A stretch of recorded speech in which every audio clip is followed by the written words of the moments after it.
नमो नमः छात्रों।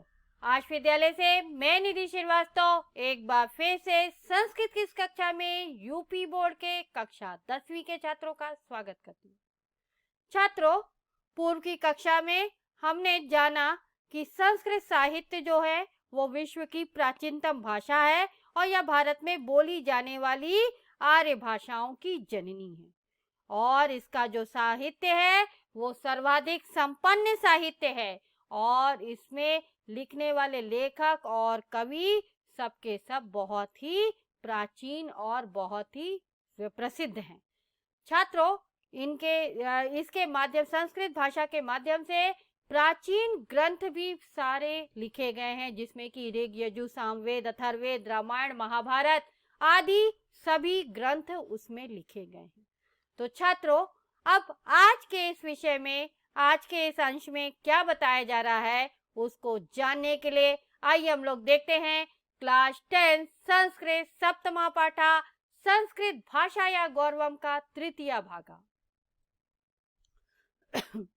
सॉरी छात्रों, प्रस्तुत पाठ में भी गद्यांश का हिंदी भाषा में अर्थ और संधि विच्छेद पर हमने प्रकाश डाला है।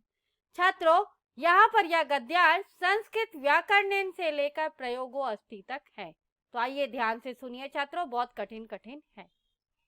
संस्कृत व्याकरण एवं विधा शैली प्रकटिता पाणिनिना यथा शब्दकोशाः अल्प प्रयोजना एव जाता। तो संस्कृत व्याकरण एवं विधा शैली प्रकटिता यानी संस्कृत पाणिनिना यानी महर्षि पाणिनि जिन्होंने संस्कृत भाषा का व्याकरण लिखा है, तो महर्षि पाणिनि ने संस्कृत व्याकरण यानी संस्कृत व्याकरण के द्वारा एवं विधा यानी ऐसी शैली प्रकटिता यानी प्रकट की। तो महर्षि पाणिनि ने संस्कृत व्याकरण के द्वारा ऐसी शैली प्रकट की जिससे शब्दकोश यथा शब्दकोशाः अल्प प्रयोजना एव जाता। अल्प यानी कम, प्रयोजना यानी प्रयोजन वाले हो जाते हैं। तो जिससे क्या होता है, शब्दकोश जो है वो कम प्रयोजन वाले ही हो गए। नहीं तो संस्कृत साहित्य का विशाल शब्द प्रयोजन था, परंतु महर्षि पाणिनि के व्याकरण के द्वारा शब्दकोश जो है वो कम प्रयोजन वाले हो गए। तस्य व्याकरणम विश्व प्रसिद्धम एव न अपितु अद्वितीयम अपि मन्यते। तो अद्वितीयम अपि में संधि हो रही है, अद्वितीयम प्लस अपि। तो तस्य व्याकरणम यानी उनका व्याकरण विश्व प्रसिद्धम एव न अपितु अद्वितीयम अपि मन्यते। तो यानी संस्कृत साहित्य का जो व्याकरण है वो विश्व प्रसिद्ध ही नहीं अपितु अद्वितीय भी माना जाता है। अद्वितीय यानी अनोखा भी माना जाता है। अन्यासु भाषासु वाक्य प्रयोजने प्रथमं कर्तुम प्रयोगः पुनः अन्येषां व्याकरण कारकाणां विन्यासः पश्चात क्रियाया उक्ति। तो अन्यासु भाषासु यानी अन्य भाषाओं में, ठीक है, अन्य भाषाओं में वाक्य प्रयोजने यानी वाक्य योजना में प्रथमम कर्तु यानी पहले कर्ता, प्रयोगः यानी प्रयोग होता है, पुनः अन्येषां कारकाणां विन्यासः यानी फिर दूसरे बाद में पहले क्या होता है, कर्ता का प्रयोग होता है, फिर दूसरे कारकों का प्रयोग और बाद में पश्चात क्रिया उक्ति और बाद में क्रिया और कथन का प्रयोग, क्रिया का कथन होता है। यानी दूसरी जो भाषाएं हैं वहां पर जब वाक्य योजना की जाती है यानी सेंटेंस मेकिंग किया जाता है, तब पहले कर्ता का प्रयोग होता है, फिर कारकों का प्रयोग होता, तत्पश्चात क्रिया का प्रयोग होता है, ऐसा यह बता रही है। कस्याचित् भाषायां क्रियाया विशेषणानां कारकाणां कारकणांचे पश्चात प्रयोगा किंतु संस्कृत व्याकरणे नास्ति एतादृशा के अपि नियमा। यानी सब भाषाओं में क्या है, नियम है कि पहले कर्ता का प्रयोग होगा, फिर दूसरे कारकों का प्रयोग होगा और फिर उसके बाद क्रिया का कथन होगा, ठीक है। परंतु संस्कृत भाषा के लिए क्या बताया जा रहा है कि कस्यांचित भाषा या क्रिया या विशेषणाम कारकाणाम पश्चात प्रयोगा यानी किसी भाषा में क्रिया का प्रयोग। तो कस्यांचित में संधि है, कस्याम प्लस चित।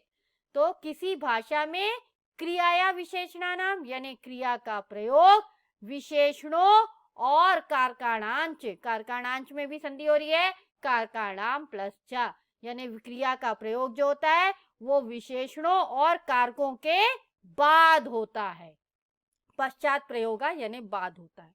किंतु संस्कृत व्याकरण ने नास्ति यानी किंतु संस्कृत व्याकरण में नहीं होता है ऐसा। एतादृशः के अपि नियमा यानी ऐसे कोई भी नियम नहीं है, आप कहीं भी किसी का भी प्रयोग कर सकते हो, ऐसा ये कह रहे हैं। ये बता रहे हैं कि किसी भी भाषा में क्रिया के प्रयोग विशेषण और कारकों के बाद होता है, किंतु संस्कृत व्याकरण में ऐसा नहीं है कोई भी नियम। ठीक है, यथा यानी जैसे उदाहरण भी दे रहे हैं, आसीत पुरा दशरथो नाम राजा अयोध्या याम। तो देखिए आसीत क्या है छात्रों, क्रिया, क्योंकि आसीत का मतलब होता है था। ठीक है, तो वो है, तो आसीत पुरा, पुरा यानी प्राचीन, दशरथो यानी दशरथ, नाम ये कर्ता हो गए। ठीक है, तो दशरथो नाम राजा, तो दशरथ नाम के राजा अयोध्यायाम यानी अयोध्या में रहते थे। तो प्राचीन काल में अयोध्या में दशरथ नाम का राजा था, ऐसा बताना है, ये हिंदी का वाक्य है। परंतु संस्कृत में हम क्या लिख रहे हैं, उल्टा लिख रहे हैं, आसीत पुरा दशरथो नाम राजा अयोध्यायाम, यानी कोई भी नियम नहीं है, कर्ता कहीं भी आ सकता है, क्रिया कहीं भी आ सकती है। ठीक है, आगे देखिए, अस्यैव यानी ऐसे ही, वाक्य से विन्यास एवं अपि भवति, ऐसे ही वाक्य का विन्यास होता है संस्कृत में। तो अस्यैव में संधि है अस्य प्लस एव, और एवं अपि में संधि है एवं प्लस अपि। पूरा अयोध्यायाम दशरथो नाम राजा आसीत, यानी उसी सेंटेंस को हम इस प्रकार भी कह सकते हैं। पहले हमने क्या कहा, क्रिया को आगे लिखा, आसीत पहले लगाया और पूरा बाद में। अभी हम पूरा पहले लगा के आसीत को हम बाद में भी लिख सकते हैं छात्रों। तो देखिए उसी सेंटेंस को इन्होंने घुमाकर बताया, कैसे, पूरा अयोध्यायाम दशरथो नाम राजा आसीत, यानी प्राचीन काल में दशरथ नाम के, अयोध्या में दशरथ नाम के राजा थे, ऐसा बताया। ठीक है, अभी उसी वाक्य को और भी तीसरे तरीके से भी लिख सकते हैं, कैसे, अयोध्यायाम दशरथो नाम राजा पुरा आसीत, यानी अयोध्यायाम यानी अयोध्या में दशरथो नाम यानी दशरथ नाम का राजा पुरा आसीत यानी प्राचीन काल में था, इतिवा। तो एक ही सेंटेंस को हम तीन प्रकार से यहाँ पर संस्कृत भाषा में लिख सकते हैं, परंतु दूसरे किसी भाषा में, हिंदी इंग्लिश वगैरह में नहीं लिख सकते हैं। कस्यापि यानी कस्य प्लस अपि संधि हो रही है, पद से कुत्रापि, कुत्रापि में भी संधि है, कुत्र प्लस अपि, स्थानम भवेत यानी किसी भी शब्द का कहीं भी प्रयोग या कहीं भी स्थान होता है। न कापि क्षति यानी वाक्य की कोई भी हानि नहीं होती है, न कापि क्षति यानी वाक्य की कोई भी हानि नहीं होती, उसका मतलब सबका एक ही होता है, आप शब्द को कहीं भी किसी भी स्थान पर रख दो। ठीक है, तो यही ये बता रहा है कि इसी वाक्य की रचना ऐसे भी होती है कि पूर्व अयोध्यायाम दशरथो नाम राजा आसीत, या फिर अयोध्यायाम दशरथो नाम राजा पुरा आसीत, किसी भी पद का कहीं भी कोई भी स्थान हो, कोई हानि वाक्य की नहीं होती है। आगे देखिए, संधि नाम विधानेन वाक्य से विन्यासे सौकर्यम जाते, संधि नाम यानी संधि ज्वाइनिंग, तो संस्कृत में संधियां करने से, विधानेन यानी करने से, वाक्य से विन्यासे यानी वाक्य की रचना में, सौकर्यम जाते यानी सरलता होती है। तो संस्कृत में संधियां करने से वाक्य की रचना में सरलता हो जाती है। एकस्याम पंक्तौ समासेन बहुनाम शब्दानाम योजना भवितुम शक्या यथा कवि कुल गुरु कालिदासः। एकस्याम पंक्तो यानी एक ही पंक्ति में, समासेन बहुनाम शब्दानाम योजना यानी समास के द्वारा, बहुनाम यानी बहुत से शब्दों, शब्दानाम यानी बहुत से शब्दों की योजना हो, भवितुम शक्या यानी हो सकती है। तो एक ही पंक्ति में समास के द्वारा यानी एक ही लाइन में समास के द्वारा बहुत से शब्दों की योजना हो सकती है, जैसे कवि कुल गुरु कालिदास यानी कवि कुल गुरु कालिदास। एकस्याः क्रियाया विभिन्नार्थ द्योतनया 10 लकारा वर्णिता। एकस्याः क्रियाया यानी एक क्रिया के विभिन्नार्थ द्योतनया यानी भिन्न भिन्न अर्थों की प्रतीति या प्रतीति। 10 लकारा यानी 10 लकारों का वर्णन है। तो एक ही क्रिया के भिन्न भिन्न अर्थों की प्रतीति कराने के लिए 10 लकारों का वर्णन इस संस्कृत भाषा में किया गया है। यानी उस एक क्रिया को हम लकार में बदलते हुए उसको भिन्न भिन्न अर्थों में प्रयोग कर सकते हैं। लकाराणाम प्रयोग ज्ञानेन इत्थम ज्ञायते इयं घटना कियत् कालिकी किम कालिकी यथा हरिश्चंद्रो राजा बभूव। यानी लकाराणाम प्रयोग ज्ञानेन यानी लकारों के प्रयोग के ज्ञान से ही इत्थम ज्ञायते यानी यह ज्ञात होता है कि इयं घटना यानी यह घटना कियत् कालिकी किम कालिकी यानी कितनी पुरानी और कौन से समय की किस प्रकार की है। जैसे राजा हरिश्चंद्र राजा बभुआ यानी जैसे हरिश्चंद्र राजा था, तो था यानी आसीत हो गया। ठीक है। और आगे देखिए, रामो लक्ष्मणेन सीतिया च सह वनम जगाम। रामो लक्ष्मणेन यानी राम लक्ष्मण सीतिया च यानी और सीता के साथ वन गया। ठीक है। तो यहाँ जगाम का प्रयोग किया गया है, वहां बभुआ का प्रयोग किया गया है। तो राम लक्ष्मण के साथ सीता वन गए। अत्र लिट प्रयोगेण ज्ञायते इयं घटना पुरा कालिकी सहस्त्र वर्षात्मिका लक्षात्मिका वास्यात्। यानी यहाँ पर लट लकार के प्रयोग से ज्ञात हुआ कि यह घटना प्राचीन काल की है और हजारों लाखों वर्ष पुरानी हो सकती है, क्योंकि गया और थे का प्रयोग हो रहा है।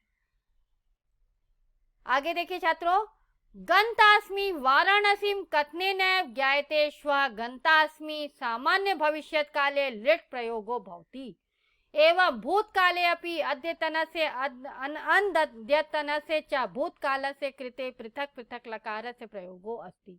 तो भूतकाले अपि में भी संधि है, भूतकाले प्लस अपि, और प्रयोगो अस्तु में भी संधि है, प्रयोगो प्लस अस्ति।